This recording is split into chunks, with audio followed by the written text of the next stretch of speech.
Hello, good morning, and welcome to Tenerife. And today we're going to be thinking about why other diets are doomed to fail. So, first of all, a confession on my part: I've never actually been on a diet. I am carrying a little bit of excess weight here around my belly, as so many people of my age do.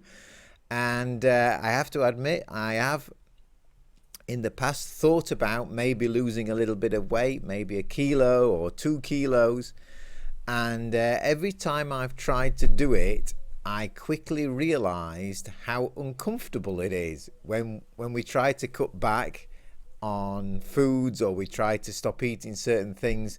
It's uncomfortable, isn't it? It's not a nice feeling. We soon give in and go back to how we always were, because at the end of the day, it's not a good feeling to feel a little bit peckish, a little bit hungry. It interferes with our concentration, doesn't it? I know last year when I was writing my book, and suddenly everything changed. That's the title of my book.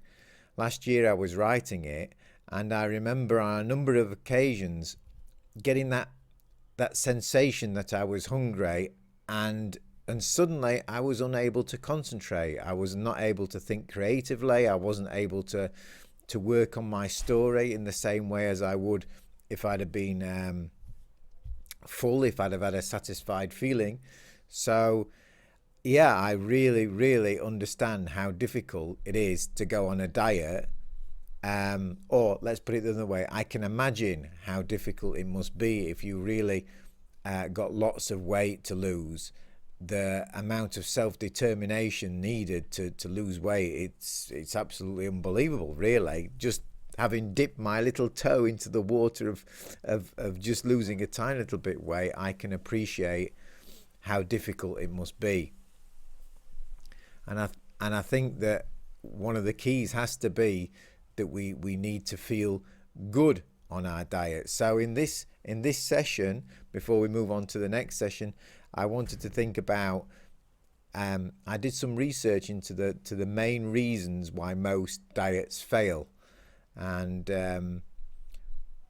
for me, I think one of the main reasons is they're just not natural. I mean, a lot of diets involve behaving in ways that are just not natural to us. So in the case, for instance, of the Atkins Diet, we're asking ourselves to eat only proteins, and the Atkins Diet basically cuts out all carbohydrates. We can eat anything except carbohydrates, but of course carbohydrates form a main part of our diet: bread, pasta, rice, and lots of other carbohydrates too. So when we cut these out of our diet, eventually we start to crave them. And of course, just eating protein is terribly unhealthy anyway. It's probably one of the worst diets you can possibly go on. I mean, Dr. Atkins himself died because of his own diet. So not a diet to be thinking about. But when we're restricting ourselves in a way, I think it's only a matter of time. Oh, and there's also, with the Atkins Diet, digestion problems, all sorts of horrible things. So, you know, when we start restricting ourselves in that way, it's not a surprise that we soon give up. And I know what you're probably thinking right now. You're probably thinking, well, Alan, if we go on a plant-based diet, aren't we going to be restricting ourselves to what we can eat? In a way, yes, but not in the way you might think. The thing about our plant-based diet, our vegan diet, is that it's a really natural diet. And we're going to be exploring that in the next session or the session after. We're going to be digging into why it is a very natural diet. And you'll find that although you might be thinking now that you're going to be cutting down on lots of things or removing from your diet the things that you love so much, you'll find that actually those things are not the things that your body naturally craves. So it's a completely different thing.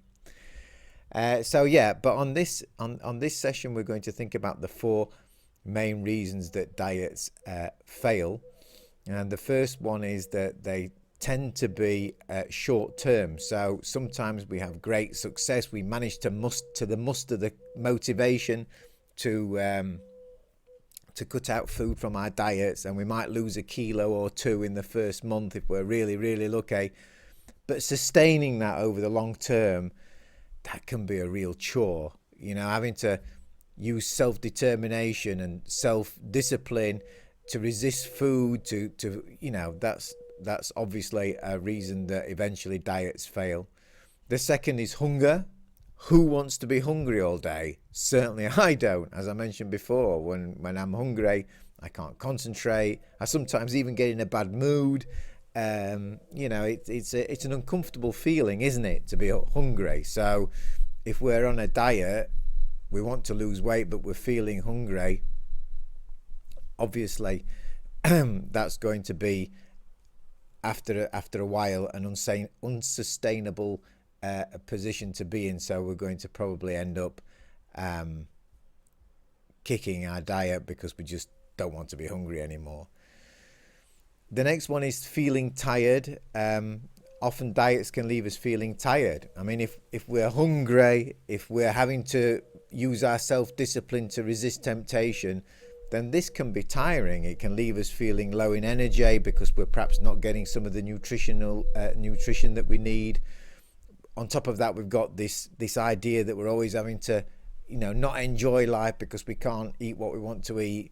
So eventually it becomes very tiring, and this is the third main reason I found out yesterday that people give up diets. And the fourth one is that it's very difficult to maintain a diet when we're losing muscle mass at the same time. So when we lose fat, we also often, when we go on a diet, lose muscle mass at the same time. And having good, strong muscles and lots of muscles is the thing that increases our metabolism. So if we lose muscle, our metabolism reduces, and we don't need as much food to maintain our bodies. So as soon as we stop the diet, we put on weight really quickly again, and at the same time we've actually lost some muscle. So that's why it's a good idea, if we're going on a diet, to go to the gym. I've never been able to motivate myself, but it's something that I definitely want to do. I've had it on. It's been on my list for a while now to actually start going to the gym and doing some work to I don't want to get huge, but just to keep my muscles strong as I get now older. I do flexibility, I do yoga, I keep myself fit and active, but I really could do with actually going to the gym and building some muscle. And if you are going to do that, I recommend doing it slowly, step by step, bit by bit. Don't rush into it, nice and gently. And there's more information on building good habits in module 2 on habit change. So what if there was a diet that you could eat as much as you wanted and still would lose weight? Well, there is such a diet. It's the plant-based, it's a whole food plant-based diet, and that's the diet that we're gonna go on. It's going to enable us to lose weight. It's going to keep us healthy. It's going to make us compassionate and in balance with our own feelings about nature. It's going to be a diet that helps us to prevent climate change, and of course is very, very good for the animals. And all of those things, this is what our plant-based diet will do. So yeah, that is the end of this session for today. Thank you for being with me this morning, and I look forward to seeing you again tomorrow. Thank you. Bye-bye.